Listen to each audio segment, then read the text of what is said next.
Hai, shalom, selamat pagi. Bersyukur karena kita diberi kesempatan sekali lagi untuk bersama dalam ibadah online kita ya. So, untuk makluman semua, ibadah kita ini akan diteruskan lagi sehingga tarikh yang akan diberitahu kelak. Oke?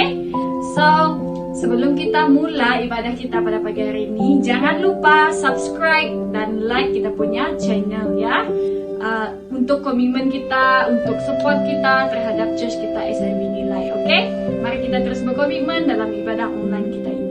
So, mari kita berdoa, kita serahkan ibadah ini ke dalam tangan Tuhan, biar Tuhan yang menyertai, memberkati kita semua dimanapun kita berada. Amin? So, mari kita berdoa. Haleluya Tuhan, ada Bapa kami yang di surga. Bapa, terima kasih karena Engkau baik. Terima kasih Tuhan karena penyertaan-Mu sepanjang minggu ini ya Bapa, sehingga kami diberi kesempatan sekali lagi Tuhan untuk bersama dalam ibadah online kami Tuhan. Kami percaya Bapa, kuasa-Mu tidak terbatas Tuhan untuk memberkati setiap anak-anak-Mu Tuhan di SIB Nilai, terutamanya ya Bapa di surga, bahkan mereka yang di luar sana Tuhan yang mendengarkan ibadah ini bersama ya Tuhan Yesus. Bapa, Engkau memberkati kami semua Tuhan, Engkau menjaga kami Bapa, dan berkati Tuhan ibadah kami ini Tuhan, daripada awal pertengahan sampai akhirnya Tuhan, biarlah nama-Mu dimuliakan, nama-Mu ditinggikan Bapa. Tuhan, kami berdoa segala kuasa kegelapan roh iblis, roh jahat, penguasa di udara yang coba melarikan fokus kami anak-anak-Mu Tuhan untuk ibadah ini Bapa, kami berdoa dalam nama Tuhan Yesus, kami patahkan semuanya itu Tuhan. Biarlah kami setiap anak-anak-Mu Tuhan terus fokus mendengarkan ataupun join ibadah ini Tuhan Yesus. Mampukan kami Tuhan, lindungi kami semua Bapa, berkati kami semua jemaat-Mu Tuhan, berkati juga Pastor Bong sebagai pastor gereja kami Tuhan Yesus, berkati praise and worship kami, berkati khotbah kami Tuhan, agar kami mengerti setiap message yang ingin Kau sampaikan kepada kami ya Tuhan. Biarlah Tuhan Yesus, Engkau yang memelihara kami semua Bapa, berkati anak-Mu Tuhan dimanapun mereka berada Tuhan Yesus, baik yang berada di kampung, yang sedang bekerja saat ini Tuhan, Kau menjaga kami semua Tuhan. Terima kasih Bapa, terima kasih Yesus, mulia nama-Mu Tuhan, kami siap Tuhan Yesus untuk beribadah bersama, memuji dan memuliakan nama Engkau ya Bapa. Doa kami dalam nama Tuhan Yesus, kami sudah berdoa dan mengucap syukur. Amin. Amin. Haleluya. So mari kita terus fokus untuk praise and worship kita, oke? Dan kita akan terus siap juga untuk mendengarkan firman Tuhan, makanan rohani kita pada pagi hari ini ya. Oke, Tuhan Yesus memberkati kita semua. Halo, shalom jemaat SIB Nilai. Kita bersyukur kepada Tuhan atas Tuhan kita pada kali ini. Kita dapat bertemu lagi, memuji dan menyembah nama Tuhan bersama. Sebelum kita memulakan kita punya pujian dan penyembahan, mari saya pimpin kita semua dalam doa. Mari kita berdoa. Haleluya Bapa, mengucap syukur Bapa. Terima kasih Bapa buat anugerah-Mu Bapa, atas kasih setia-Mu Bapa, dan kesempatan yang telah Kau berikan kepada kami Bapa untuk memuji dan menyembah nama-Mu Bapa. Bapa, Kau persiapkanlah hati kami Bapa untuk meninggikan, mengagungkan nama-Mu Bapa, sebab memangnya selayaknya nama-Mu kami tinggikan dan kami puji, kami agungkan nama-Mu Bapa. Bapa, biarlah Engkau menyertai kami Bapa sepanjang ibadah kami Bapa, dari awal hingga akhir Bapa. Biarlah Roh Kudus-Mu yang memenuhi tempat ini Bapa, serta mengurapi kami Bapa. Bapa, inilah ucapan syukur dan doa kami Bapa. Terpuji dalam nama Bapa, inilah doa dan syukur kami. Amin. Mari kita tinggikan nama Tuhan dengan mengangkatkan lagu penyembahan ini. Tinggikan dirimu. Sama-sama kita katakan, kita bersyukur pada Tuhan atas kasih-Nya. Ku bersyukur padamu Tuhan atas kasih-Mu. Ku bermasmur bagi nama-Mu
terus memuji nama Tuhan dengan bersukacita. Kita bersorakkan namanya dan menaikkan lagu bersyukurlah kepada Tuhan. Kita mengucap syukur akan kasih setianya yang setiap hari tak pernah yang setiap hari rahmatnya sentiasa baru bagi setiap kita.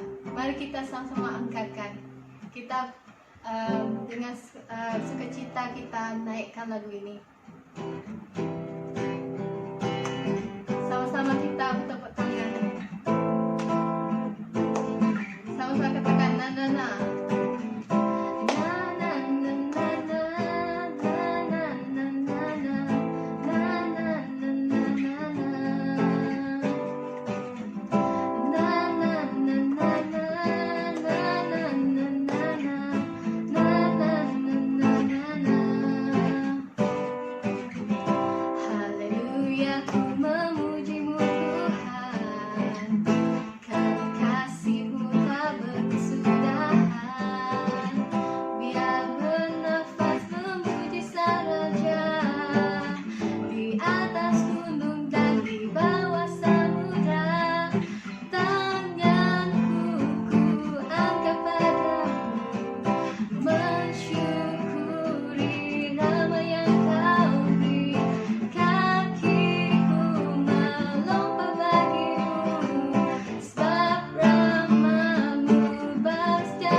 Seterusnya, sebelum kita mendengarkan firman Tuhan, mari kita sama angkatkan lagu penyembahan ini.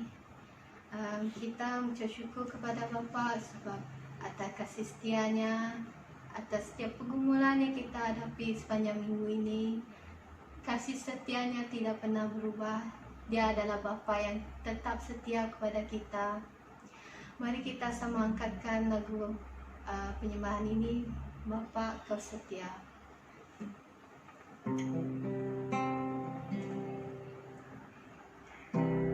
Syukur atas kebaikannya, kasih setianya yang tidak pernah meninggalkan kita, yang tidak pernah meninggalkan kita untuk jalan sendirian, karena Dia adalah Allah yang sentiasa menyertai kita.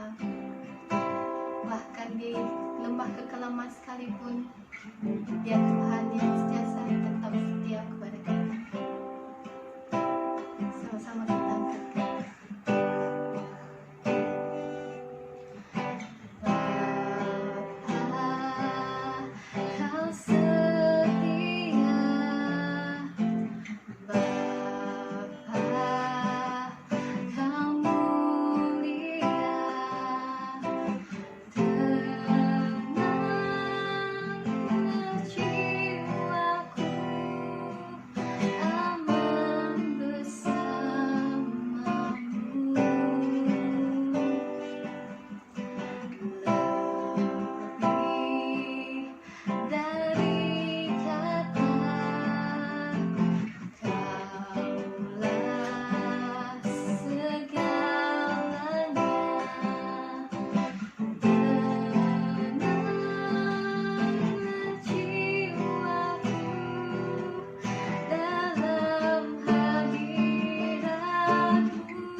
Jesus' name we have prayed.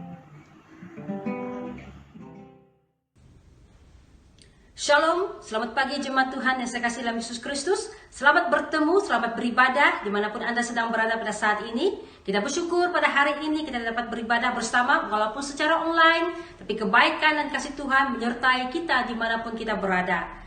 Tetap bersemangat, tetap terus beribadah kepada Tuhan. Kita bersyukur kepada Tuhan pada bulan ini kita akan masuk dalam siri pelajaran yang baru di mana mengajar kita tentang membangun keuangan yang sehat. Oleh sebab itu jemaat Tuhan, hari ini kita akan mulakan satu tema yang baru, yaitu membangun cara pengurusan harta milik dan keuangan secara sehat. Dalam Lukas 16 ayat 1-13, kebenaran firman Tuhan ini akan mengajar kita bagaimana kita menjadi seorang pengurus yang baik di dalam kehidupan kita. Tuhan bukan saja mau kita mengurus diri kita baik secara jasmani dengan sehat, tetapi Tuhan mau kita mengurus keuangan kita dengan sehat. Karena apa? Keuangan yang kita ada semuanya milik Tuhan. Mari kita lihat di dalam Lukas 16 ayat 1-13. Satu perumpamaan yang Tuhan Yesus berikan kepada murid-muridnya tentang seorang pengurus yang tidak jujur.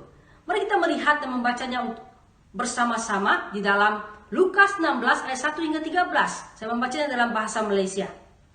Yesus berkata kepada pengikut-pengikutnya, ada seorang kaya mempunyai seorang pekerja yang mengurus harta bendanya. Orang kaya itu diberitahu bahwa pengurus itu memboroskan uang majikannya. Lalu orang kaya itu memanggil pengurusnya dan berkata, "Apakah yang aku dengar tentang dirimu? Serahkan kira-kiramu yang lengkap bagi semua hartaku, karena mulai sekarang kamu berhenti menjadi pengurus." Pengurus itu berpikir, apakah harus aku lakukan? Aku akan diberhentikan kerja. Aku tidak kuat mencangkul dan aku malu meminta sedekah. Nah, jemaat Tuhan, pengurus yang tidak bijak ini diketahui oleh majikannya bahwa dia mensalahgunakan keuangan yang telah dipercayakan kepadanya. Mari kita lihat seterusnya apa yang difikirkan oleh pengurus ini. "Aku tahu apa yang harus aku lakukan supaya apabila aku diberhentikan kerja, aku mempunyai banyak kawan yang mau menyambut aku ke rumah mereka." Lalu dia memanggil semua orang yang berhutang kepada majikannya. Dia bertanya kepada orang yang pertama, "Berapakah hutangmu?" "Kepada majikanku." Orang itu menjawab, 100 buah tempayan minyak zaitun. Pengurus itu berkata kepadanya, "Inilah kira-kiramu, duduklah dan tulislah 50. Kemudian dia berkata kepada orang yang kedua, "Berapa hutangmu?" Orang itu menjawab, 1000 pikul gandum. Pengurus itu berkata kepadanya, "Inilah kira-kiramu, tulislah 800. Majikan pengurus itu memuji kecerdikan pengurus yang tidak jujur itu, karena orang di dunia ini lebih bijak mengurus urusan mereka daripada orang yang hidup dalam terang. Jemaat Tuhan, pengurus ini berusaha untuk memperbaiki dirinya untuk tidak diketahui bagaimana dia menggunakan uang itu. Walaupun majikannya sudah tahu dia telah memboros keuangan yang telah majikannya percayakan. Tetapi apa yang terjadi? Dia berusaha untuk memperbaikinya tanpa rasa bersalah, mengurangi supaya dengan kesempatan berbaik kepada orang lain dengan cara yang salah, dia tidak dipermalukan. Tetapi sebenarnya keadaan seperti itu akhirnya akan mencemarkan perbuatannya, di mana dia tidak jujur dengan majikan. Kita lanjutkan. Yesus berkata lagi, "Dengarlah, gunakanlah kekayaan dunia ini untuk mendapat sahabat, supaya apabila kekayaan dunia ini lenyap, kamu akan disambut ke dalam tempat kediaman yang abadi. Sesiapa yang setia dalam perkara kecil akan juga setia dalam perkara yang besar. Tetapi sesiapa yang tidak jujur dalam perkara kecil, tidak akan jujur dalam perkara besar. Jikalau kamu tidak menggunakan kekayaan dunia ini dengan setia, bagaimana kamu dapat menggunakan kekayaan sejati dengan baik?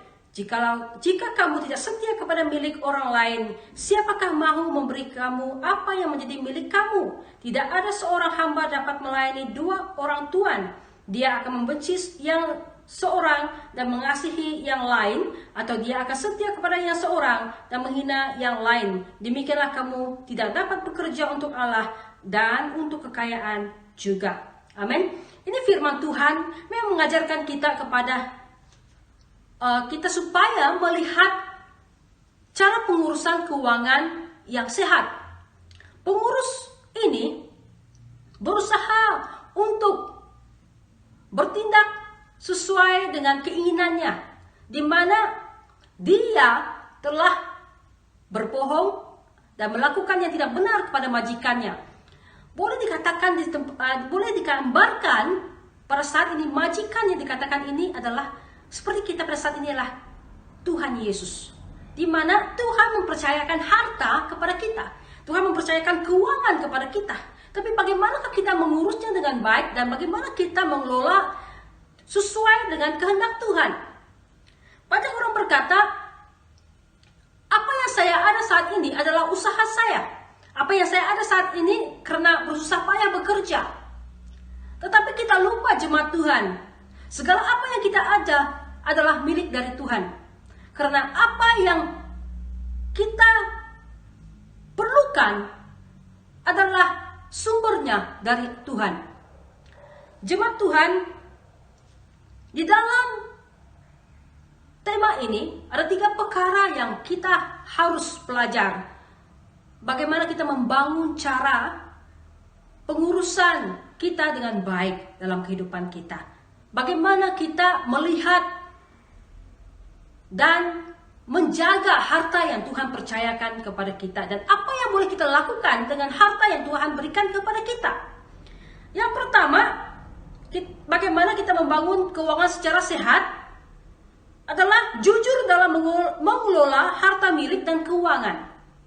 Jujur dalam mengelola harta milik dan keuangan dalam ayat 1 hingga 9. Di dalam ayat ini, pengurus ini tidak jujur. Jadi Tuhan menekankan mengambil perumpamaan ini supaya kita mesti jujur di dalam keuangan kita. Kita harus jujur dalam harta milik yang Tuhan percayakan kepada kita. Pada hari ini kita punya rumah, kita punya kereta, kita punya laptop, kita punya handphone. Semuanya datang dari Tuhan. Ya, bukan kita lihat apa yang kita miliki ini jatuh dari surga. Tidak. Apa yang Tuhan berikan kepada kita adalah kekuatan untuk bekerja, hikmat untuk kita melakukan pekerjaan kita. Itu semuanya datang dari Tuhan. Sumber dari Tuhan. Bagaimana kita melakukannya dengan jujur. Dan di ayat 1 hingga 9 inilah kita ditekan supaya memiliki hati yang benar dalam kita menjaga harta yang Tuhan percayakan kepada kita. Kenapa kita harus jujur mengelola harta milik dan keuangan? Yang pertama, kita harus tahu, jemaat Tuhan, bahkan saya juga belajar, semua yang kita miliki dari Tuhan dan keuntungan adalah milik Kristus. Semua yang kita miliki dari Tuhan dan keuntungan adalah milik Kristus. Kita harus tahu hal itu. Kenapa kita harus jujur mengolah harta dan keuangan? Kedua, menjadi pengelola yang baik. Karena kita hanya pengelola, bukan pemilik. Kita harus tahu, kita menjadi pengelola yang baik karena kita bukan pemilik. Jemaat Tuhan, kalau kita dipercayakan untuk mengelola ataupun sebagai pengurus dan Tuhan sebagai pemilik, Dialah bos kita, maka kita harus menjaga dan mengurusnya dalam keadaan yang baik. Bukan kita menganggap semua itu hal yang sepele ataupun hal yang ringan, kecil. Tetapi dari hal yang kecil itulah Tuhan percayakan kepada kita supaya kita akan dipercayakan hal yang lebih besar lagi ke depan. Janganlah kita memandang remeh apa yang Tuhan berikan kepada kita, harta yang Tuhan berikan kepada kita. Dan jangan juga kita melebihkan harta dari Tuhan. Tapi jadilah pengurus yang baik dan berhikmat dalam segala harta yang Tuhan percayakan. Contohnya, satu harta ataupun contohnya kereta ataupun rumah yang Tuhan berikan kepada kita, bahkan keuangan, pekerjaan yang Tuhan berikan kepada kita, kelolakanlah dia dengan baik, dengan jujur dan benar. Hal yang ketiga, membangun sikap yang jujur dengan harta dan keuangan Tuhan berikan. Jujur, tulus dalam kita melaksanakan tugas kita, dalam keuangan kita, dalam kita melaksanakan tanggung jawab pekerjaan kita. Maka dengan kejujuran yang engkau lakukan, maka orang akan mempercayakanmu lebih lagi di dalam kehidupanmu, dalam tugasmu. Karena segala sesuatu yang kita cerminkan adalah oleh kebenaran firman Tuhan yang hidup dalam diri kita. Maka itulah Tuhan memberikan perumpamaan tentang pengurus ini yang tidak jujur. Kita belajar, janganlah kita tidak jujur, tapi belajarlah untuk jujur. Melakukan dari hal yang kecil. Tidak perlu kita menunggu dari hal yang besar, dari hal yang kecil. Maka Tuhan akan mempercayakan kita lebih besar. Yang keempat, mempunyai sikap disiplin dan tanggung jawab untuk menjaga. Jaga. Banyak orang, pernah satu kali, orang ini meminjam motosikal, akhirnya rusak.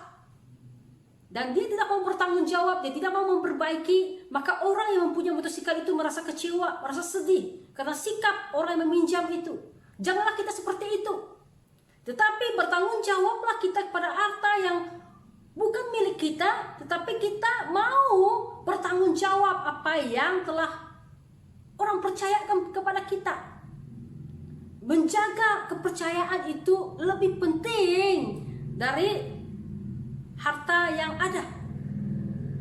Oleh sebab itu, jemaat Tuhan, mari kita belajar bertanggung jawab. Walaupun sebatang pen pun sebenarnya itu sangat berharga bagi orang.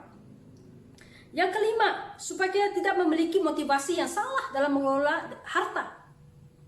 Memiliki motivasi yang salah dalam mengelola harta benda. Saya mau sesuatu supaya saya lebih lagi kaya. Saya mau yang ini supaya saya nampak lebih sepertinya beruang, ataupun sepertinya standar hidup saya tinggi, ataupun saya mau berbisnis seperti ini, saya mau invest seperti ini supaya saya akan cepat kaya. Jemaat Tuhan, kekayaan yang sebenarnya adalah di dalam Kristus. Kekayaan sebenarnya di saat kita memiliki Tuhan. Apakah harta tidak penting? Penting. Tetapi dari kejujuran kita, Tuhan pasti percayakan hal yang tidak kita pernah pikirkan dalam kehidupan kita. Ada satu statement, financial health, ya, kesehatan dalam keuangan kita.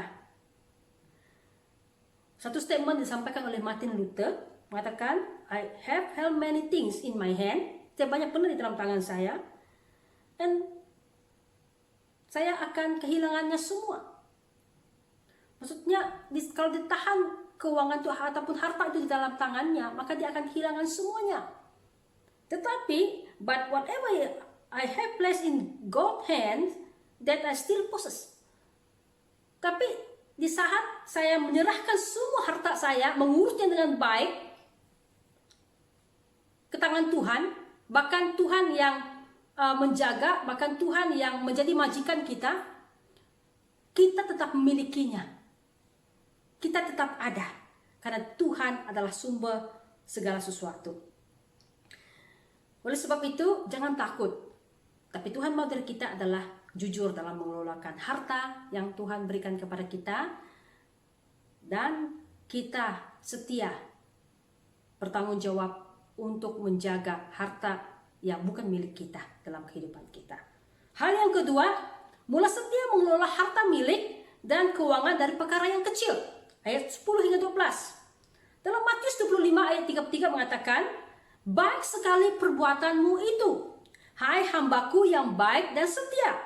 Engkau telah memikul tanggung jawab dalam perkara yang kecil, aku akan memberikan kepadamu tanggung jawab dalam perkara yang besar. Masuklah dan turutlah dalam bahagian Tuhanmu. Wow, luar biasa Tuhan kita.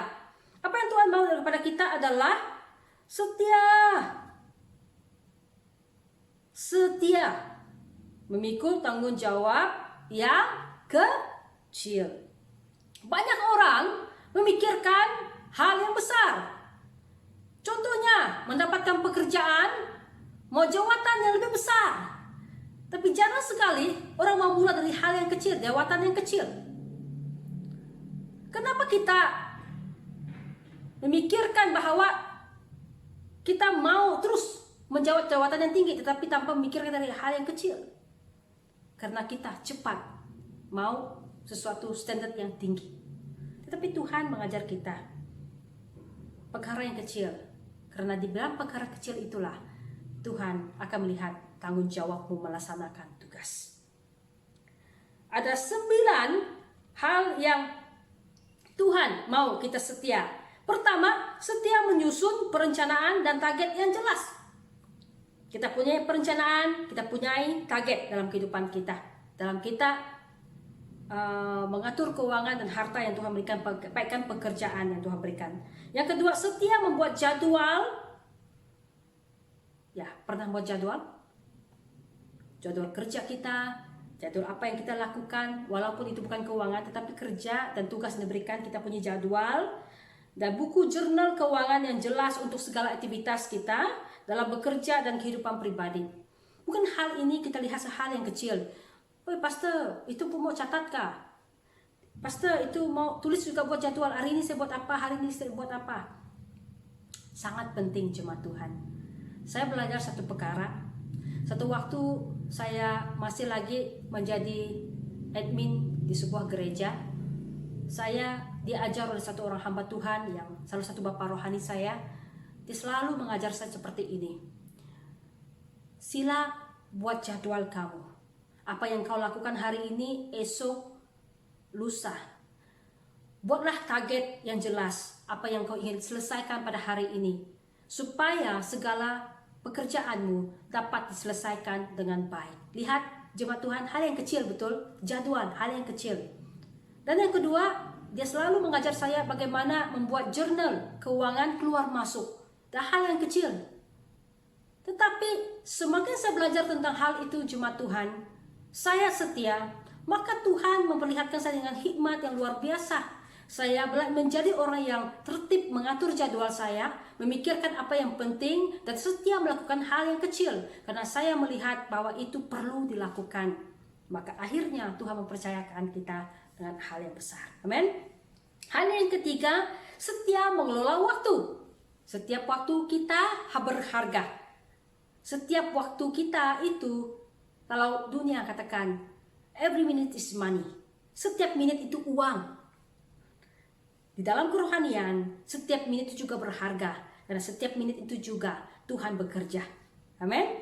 Nah, yang keempat, setia belajar hal yang baru. Kita mau belajar, kita mau mencari sesuatu hikmat yang baru dari Tuhan. Bahkan orang-orang di sekeliling kita, mari kita menjadi seorang yang belajar, menjadi seorang murid, bukan menjadi seorang bos. Tapi menjadi murid, Anda akan diangkat menjadi seorang pemimpin ataupun bos suatu hari nanti. Amin.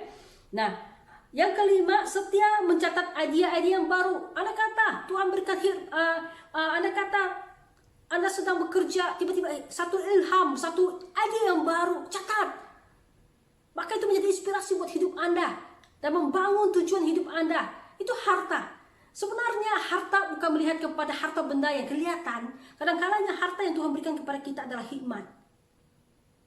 Idea yang datang dari Tuhan supaya kita hidup dalam rencananya.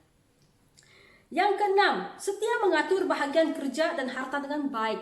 Bagian kerja yang dipercayakan oleh majikan, lakukannya dengan baik, lakukannya dengan benar. Yang ketujuh, membangun hubungan dengan teman dan orang yang telah berhasil dalam mengelola. Kalau kita melihat kita lemah di dalam mengelola harta kita, lemah dalam mengelola waktu kita, lemah mengelola dalam jurnal kita, mari kita bertanya kepada orang yang berhasil. Mari kita bertanya kepada orang yang telah percaya melakukan supaya kita juga menjadi berhasil. Menjadi orang yang bertanggung jawab, pengurus yang lebih baik di dalam kehidupan kita. Dan hidup kita upgrade ke depan. Bukan semakin ke belakang, tapi di-upgrade ke depan menjadi seorang yang berhasil. Yang ke-8, setia membangun hubungan terus-menerus dengan Tuhan dan firman-Nya. Ini hal yang sangat penting. Setiap hari membangun hubungan dengan Tuhan dan firman-Nya. Orang yang setia akan diberkati. Ayat 9, setia dengan harta milik orang lain. Seperti yang pernah kita katakan tadi, setia dengan dalam hal milik orang lain. Contohnya, Anda meminjam sesuatu dari teman Anda, pulangkan. Anda berhutang, kembali bayarkan. Jangan berhutang sampai kita lupa diri ataupun menghilangkan diri. Itu satu perbuatan yang tidak baik, satu sikap yang tidak baik. Tapi marilah kita belajar bertanggung jawab, kembalikan, pulangkan kepada orang itu. Supaya kita belajar untuk hidup benar dan jujur dalam pengelolaan hidup kita. Satu statement oleh John Wesley, seorang ahli teolog yang luar biasa. Prinsip keuangan dan moto hidup yang benar mengatakan begini, hasilkan uang sebanyak yang kau bisa. Maksudnya, hasilkan uang, bekerjalah, dapatkan uang sebanyak yang kau dapat. Belanjakan sedikit yang kau bisa, supaya banyak sisanya. Maksudnya, belanjakan dengan sebaiknya, supaya ada simpanannya nanti. Ya, salurkan sisanya untuk misi Kristus. Kalau boleh, kalau ini kan dikata bagikan sisa, bagi saya bagikan satu tabungan memang untuk pelayanan misi ataupun satu pelayanan yang ingin kau memberkati pelayanan Tuhan. Jemaat Tuhan, sampai sekarang saya belajar di dalam keuangan saya pasti ada satu tabungan di mana saya akan berusaha untuk mencari orang, untuk memberkati orang lain, bahkan untuk pelayanan Tuhan. Saya akan salurkan, saya akan tabur di sana. Karena itu menjadi bahagian hidup saya. Kenapa?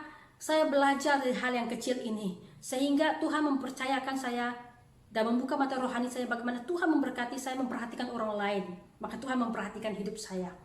Amin. Ini statement yang luar biasa yang diberikan oleh hamba Tuhan ini, bahwa janganlah kita merasa ragu-ragu untuk berbagi kepada orang lain. Itu pengurusan yang sangat bagus. Pengurusan yang benar, pengurusan yang jujur adalah dia tahu apa yang penting di dalam keuangan. Nah, hal yang ketiga, sebelum kita akan mengakhirinya sebentar lagi. Hal yang ketiga, jangan menjadi hamba uang. Ya, jangan menjadi hamba kepada harta milik dan keuangan kita. Dalam ayat 13. Perkataan hamba dalam ayat 13 menggambarkan seorang yang telah ditawan, diperintah menjadi penurut kepada orang yang mengikatnya. Tahu hamba? Dia tidak bebas, dia diikat, ditawan oleh seseorang yang memerintah hidupnya, dia tidak bebas. Oleh sebab itu, kita harus menjadi tuan uang, bukan hamba uang. Kita yang menjadi tuan kepada uang, bukan uang yang menjadi tuan kepada kita. Kalau kita menjadi hambanya uang, maksudnya uang yang berkuasa atas hidup kita, maka kita akan diikat, maka kita akan terus ditawan oleh uang. Tapi Tuhan mau kita yang menjadi tuan kepada uang, mengurus dengan baik, pengurusan yang baik. Amin. Nah, akibat menjadi hamba uang, pertama akan menjadi tamak dan kedekut. Ya, akibat menjadi hamba uang, pertama akan menjadi tamak dan kedekut. Orang yang menjadi hamba uang selalu merasa seperti dia cukup. Kalau memberkati orang lain, nanti kurang duit di dalam bank, nanti kurang keperluan saya. Apa yang saya mau makan? Itu orang yang menjadi hamba uang. Yang kedua, sentiasa tidak merasa cukup dengan yang ada. Tidak cukup. Merasa sepertinya uang itu lebih penting segala-galanya. Ya, memang uang penting. Kemana-mana pun penting. Ke tandas pun bayar 50 sen sekarang. 1 ringgit. Kemana-mana pun perlu uang. Tetapi jemaat Tuhan, dengan apa yang kita ada, dengan hidup kesederhanaan, menjadikan kita merasa cukup. Dan kelolakan uang yang dengan ada. Anda kata pun Tuhan berikan Anda 500. Tapi kalau Anda tidak bukan pengelola yang baik, dan Anda menjadi hamba uang, saya mengatakan uang itu tidak akan pernah cukup. Tapi kalau Anda tahu bahwa Anda menjadi tuan kepada uang, pengurus yang baik, saya percaya uang 500 itu akan menjadi cukup. Karena kita merasa dicukupkan oleh Tuhan. Amin. Nah, yang ketiga, boros dan gagal mengatur keuangan. Kita akan menjadi boros dan gagal mengatur keuangan. Yang keempat, selalu berhutang dan tiada simpanan. Yang kelima, tidak dapat mengawal diri dalam penggunaan keuangan. Sekejap-sekejap handbag baru, beli. Kasut baru, beli. Baju baru, beli. Sedangkan sudah banyak di dalam almari. Sudah banyak penuh, belum dipakai lagi, beli lagi. Maka, itu sebenarnya tidak baik, bukan pengurus yang baik. Itu pengurus yang memboros, pengurus yang tidak berhikmat. Akhirnya dia berhutang. Itu penghujung yang tidak baik buat kita. Jemaat Tuhan, jangan seperti itu. Mari kita jangan hamba kepada uang, tapi tuan kepada uang. Nah, yang keenam, gaya hidup yang salah. Hidup standar tinggi dari gaji. Gaji 1.000 tetapi pakai kasut yang 400 ringgit. Oh, itu salah. Itu bukan pengurus yang baik, ya. Jangan seperti itu. Sederhanalah. Kalau gaji kita 1.000, belilah kasut dalam 30 ringgit. Andai kata Anda memang mau membeli sesuatu kasut harga, contohnya Adidas ataupun Nike dalam harga 200 ringgit, savinglah dari sekarang. Mungkin bulan ketiga Anda boleh membeli. Tidak salah. Saya tidak menghalang untuk membeli. Tetapi bagaimana kita dengan lihat standar keuangan kita? Pengurus yang baik adalah melihat keperluan yang penting. Oke? Nah, Yang ketujuh, bekerja untuk kepuasan diri dan kehidupan duniawi. Ini menjadi hamba uang. Saya bekerja, saya bekerja setiap hari untuk mendapatkan uang. Hari Ahad sepatutnya beribadah, tidak beribadah, ambil overtime untuk dapatkan uang, untuk saya, kepuasan saya, untuk duniawi. Itu pengurus yang salah, tidak sehat. Ya. Nah, yang ke-8, mudah terjebak dengan keinginan cepat kaya, skim cepat kaya. Ya, kita lihat banyak orang tertipu oleh kena skim cepat kaya, berhutang dengan along, dan menghalalkan semua cara untuk mendapatkan uang, beli nombor rekor, nombor 4D, Toto, untuk dapatkan uang. Itu mengikat Anda akan terjebak. Jemaat Tuhan sekata, hal-hal seperti ini jika Anda lakukan, bertobatlah. Karena hal itu akan mengikat Anda dan Anda akan tidak pernah kaya. Sebenarnya akan Anda lebih miskin. Anda akan lebih jatuh di dalam dosa, yaitu dosa ketamakan dan dosa uang. Oleh sebab itu jemaat Tuhan, dalam Ibrani 13 ayat 5 mengatakan, janganlah kamu menjadi hamba uang dan cukupkanlah dirimu dengan apa yang ada padamu. Karena Allah telah berfirman, aku sekali-sekali tidak akan membiarkan engkau dan aku sekali tidak akan meninggalkan engkau. Amin. Tuhan mencukupkan. Tapi apa yang Tuhan mau katakan? Cukupkanlah dirimu dengan apa yang ada padamu. Apa yang ada pada kita sekarang, Tuhan tahu. Apa uang yang kita ada sekarang, Tuhan tahu. Kelolakanlah itu. Ada kata gajimu 1.000, kelolakanlah dengan baik. Ada pun gajimu 2-3 ribu, kelolakanlah dengan baik. Itulah bahagianmu. Lakukan dengan baik.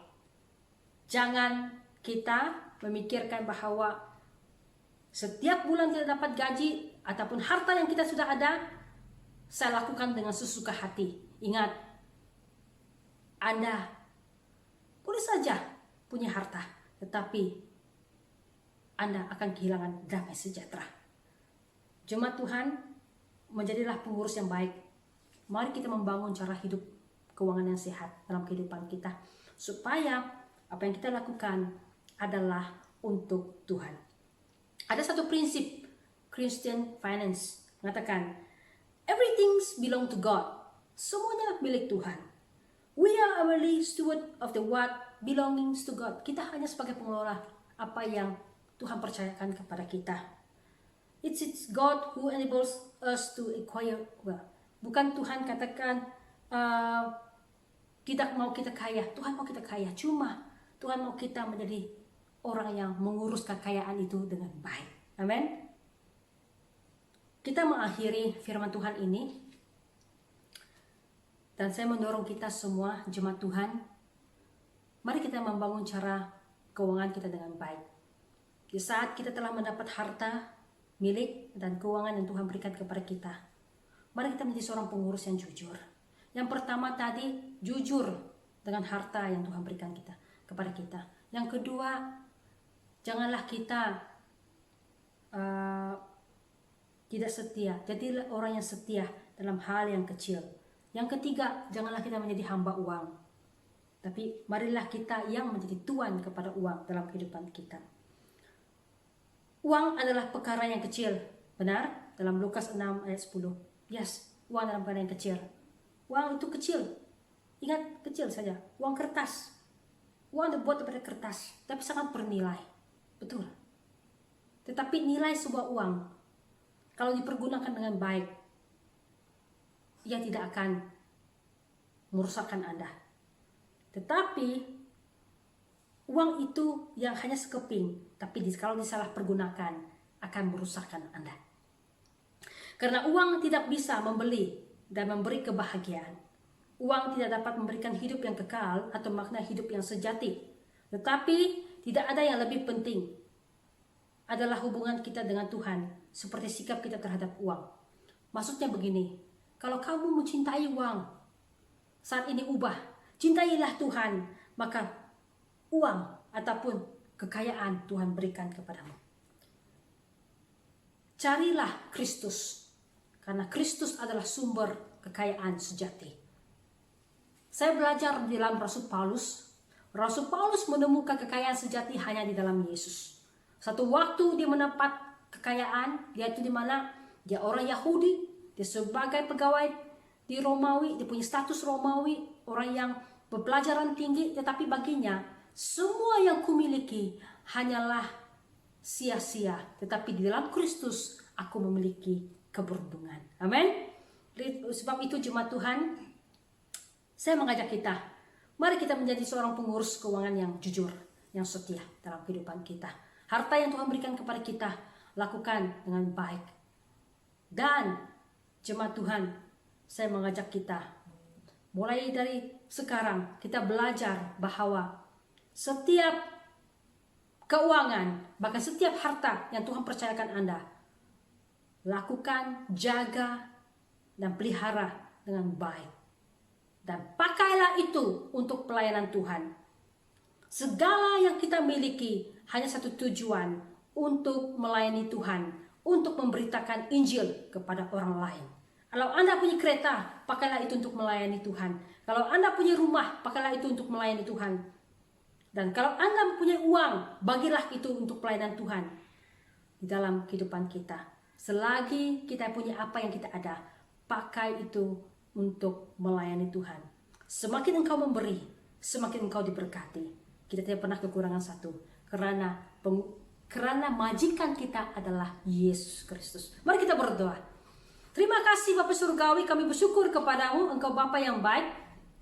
Kami bersyukur akan kebenaran firman Tuhan ini. Kami belajar perumpamaan tentang pengurus yang tidak jujur. Bapa, ajar kami supaya kami menjadi seorang pengurus yang jujur, pengurus yang setia, pengurus yang tidak menjadi hamba uang, tetapi kami mau menjadi seorang hamba yang bertanggung jawab, berintegritas di dalam segala apa yang telah Kau percayakan kepada kami. Berkati setiap jemaat yang mendengar, supaya mereka menjadi seorang pengurus yang baik, pengurus yang benar dalam kehidupan mereka, dan menjaga harta yang telah Engkau percayakan kepada mereka.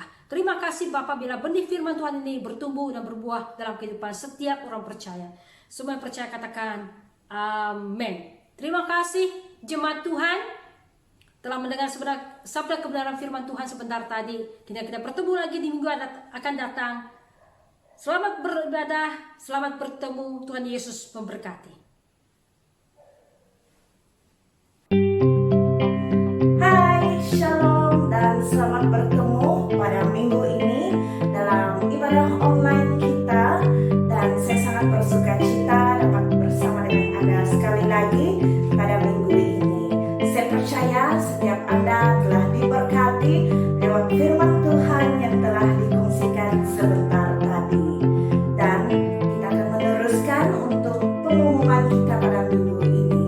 Untuk info yang pertama ialah berkenaan Zoom prayer meeting kita yang akan diadakan setiap hari Sabtu sepanjang kita mengadakan ibadah online ini. Jadi saya ingin mendorong kita semua untuk mengikuti Zoom prayer meeting pada jam 7:30 malam. Dan saya sangat rindu untuk melihat wajah-wajah Anda semua di sana. Jadi untuk mengikuti Zoom prayer meeting ini, link akan dikongsikan di dalam grup WhatsApp ataupun secara personal untuk mengikuti Zoom prayer meeting ini. Dan jangan lupa untuk download Zoom apps di telepon Anda ataupun di laptop Anda. Untuk info yang kedua, berkenaan dengan uang persembahan dan persepuluhan untuk memberi, Anda bolehlah melihat di slide yang disediakan seperti info account gereja, dan juga Anda boleh berhubung dengan saudara bendahari kita yaitu Sis Lilika. Dan bagi untuk uang persembahan pada minggu ini, jangan lupa untuk banking terus ke account gereja kita atas nama saudari Sis Lilika. Baiklah, itu saja untuk info kita semua pada minggu ini, dan kita sudah sampai ke penghujung ibadah online kita. Saya ingin mengambil kesempatan ini untuk mengucapkan welcome back bagi para student yang datang kembali setelah bersama dengan keluarga sepanjang MCO. Kebanyakan student akan datang kembali kembali ke college, dan begitu juga dengan ibu bapak yang akan hantar anak mereka ke sekolah. Dan untuk peringatan kita bersama, kita tetap berjaga-jaga dan stay safe, dan bolehlah jaga kebersihan. Oke, itu saja untuk peringatan daripada saya. Dan kita sudah di penghujung. Saya ingin mengajak kita untuk doa penutupan kita pada minggu ini. Mari kita semua sama-sama berdoa. Haleluya Tuhan, haleluya Bapa. Kami ucap syukur atas berkat-Mu Tuhan sepanjang ibadah raya online ini.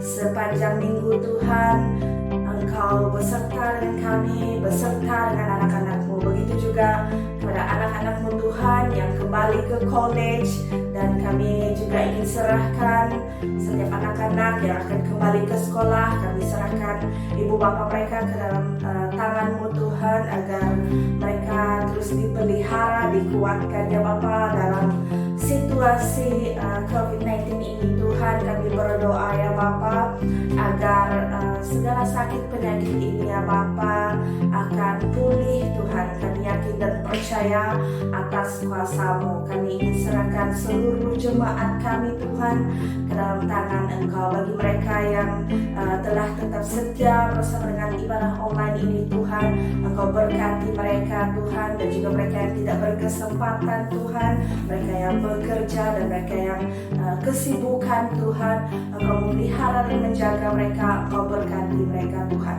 Kami berdoa Tuhan agar sepanjang minggu ini yang akan datang penuh dengan damai sejahtera daripada Engkau. Kami serahkan seluruh aktiviti kami sepanjang hari, sepanjang minggu ke dalam tangan Engkau Tuhan. Tuhan, inilah doa kami pada hari ini dalam nama Tuhan Yesus. Kami mengucap syukur dan berdoa. Amin. Baiklah, selamat bertemu di minggu akan datang.